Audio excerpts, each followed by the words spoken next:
அனைவருக்கும் வணக்கம். நம்ம daily banking and SSC point of வியூல கரண்ட் அஃபேர்ஸ் கொஸ்டின்ஸ் பார்க்குறோம். இன்னைக்கு என்ன கொஸ்டின்ஸ் இருக்கு அப்படிங்கிறத பார்ப்போம். First question, the program approved recently by the cabinet to upgrade the infrastructure used in making atmospheric observations அப்படின்னு சொல்லி கேட்டிருக்காங்க. ஓகேவா?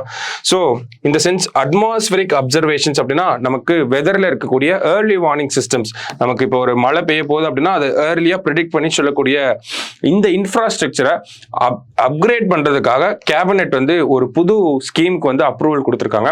ஸோ அது வந்து என்ன பேர் அப்படின்னு பார்த்தோம்னா மிஷன் மாசம் அப்படின்னு சொல்றாங்க. மாசம் அப்படின்னு பார்த்தோம்னா நமக்கு இது வந்து ஒரு அரேபிக் டேர்ம். அரேபிக்ல மாசம் அப்படின்னா மான்சூன் அப்படிங்கிறது தான் அர்த்தம். சரிங்களா? ஸோ இந்த ஸ்கீமுக்கு தான் அப்ரூவல் கொடுத்துருக்காங்க. கிட்டத்தட்ட 2024 இருந்து 2026 வரைக்கும் இந்த ஸ்கீமோட ஒர்க்கிங் பீரியட் இருக்க போகுது. ஸோ இதுக்கு எவ்வளோ ஸ்பெண்ட் பண்ண போறாங்க அப்படின்னு பார்த்தோம்னா கிட்டத்தட்ட ஒரு 2000 crores வந்து ஸ்பெண்ட் பண்ண போறாங்க. சரியா? ஸோ அதுதான் இந்த மிஷன் மாசம் அப்படிங்கிறது. சரியா? அடுத்தது, recently India's forex reserves reached its maximum value, the value in US dollars அப்படின்னு கேட்டிருக்காங்க. ஓகேவா? ஃபாரின் எக்ஸ்சேஞ்ச் ரிசர்வ்ஸ் அப்படிங்கிறது மேக்ஸிமம் லிமிட், லிமிட்னு சொல்ல முடியாது, இது வரைக்கும் இல்லாத அளவுக்கு அதிகபட்சமா போயிருக்கு. ஓகேங்களா? ஸோ அது எவ்வளவு போயிருக்கு அப்படின்னு பார்த்தோம்னா $689 billion வந்து போயிருக்கு. சரிங்களா? அதான் அந்த வேல்யூ, $689 billion அப்படிங்கிறது. அடுத்தது, the operation launched by India to send supplies to Laos, Myanmar and Vietnam அப்படின்னு கேட்டிருக்காங்க. ஸோ ஏன் அப்படின்னு பார்த்தோம்னா நமக்கு டைஃபூன் யாகி அதை பத்தி நம்ம தெரிஞ்சுக்கணும் இந்த இடத்துல. டைஃபூன் யாகி அப்படிங்கிற இந்த டைஃபூன்னால இங்க நிறைய ஒரு டிஸ்ட்ரக்ஷன், ஓகேவா, நிறைய விஷயங்கள் வந்து பாதிக்கப்பட்டிருக்கு. ஸோ அதனால இந்தியா வந்து ஒரு humanitarian assistance and disaster relief mission அப்படிங்கிறத பிளான் பண்ணியிருந்தாங்க. ஓகேவா? ஸோ அந்த மிஷனோட பேர் என்ன அப்படிங்கிறத கேட்டிருக்காங்க. ஸோ அது பேர் ஆப்ரேஷன் சத்பவ் அப்படின்னு சொல்லி பேர் வச்சிருக்காங்க. ஓகேவா? ஸோ இந்த ஆப்ரேஷன் சத்பவ் கீழே நமக்கு சப்ளைஸ் வந்து எடுத்துட்டு போக போறாங்க. ஸோ அந்த ஒரு மிஷன் தான் இந்த கொஸ்டின்ல கேட்டிருக்காங்க. சரியா?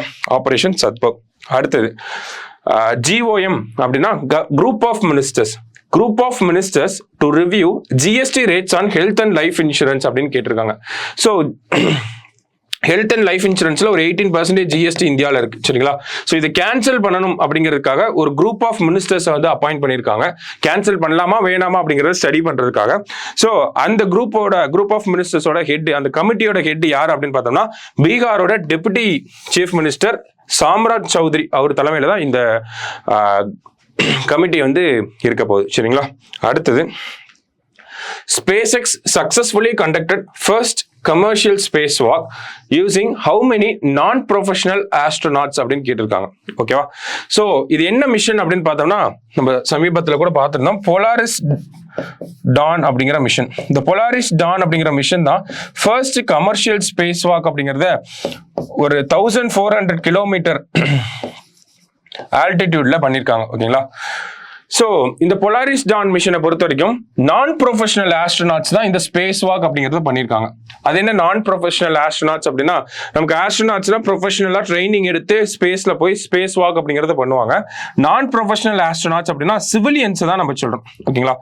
ஸோ ஒரு 4 சிவிலியன்ஸை செலக்ட் பண்ணி அந்த 4 சிவிலியன்ஸ் ஸ்பேஸ்ல போய் ஸ்பேஸ் வாக் பண்ணியிருக்காங்க 1400 கிலோமீட்டர் ஆல்டிடியூட்ல. ஓகேங்களா? ஸோ அதுதான் இந்த கொஸ்டின், எத்தனை சிவிலியன்ஸ் அப்படின்னா நான் ப்ரொஃபஷனல் ஆஸ்ட்ரோநாட்ஸ் 4 பேர். சரிங்களா? இன்னைக்கு ப்ரிலிம்ஸ் பாயிண்ட் ஆஃப் வியூல 5 கொஸ்டின் பார்த்துருக்கோம். நாளைக்கு 5 கொஸ்டின்ல மீட் பண்ணலாம். தேங்க்யூ.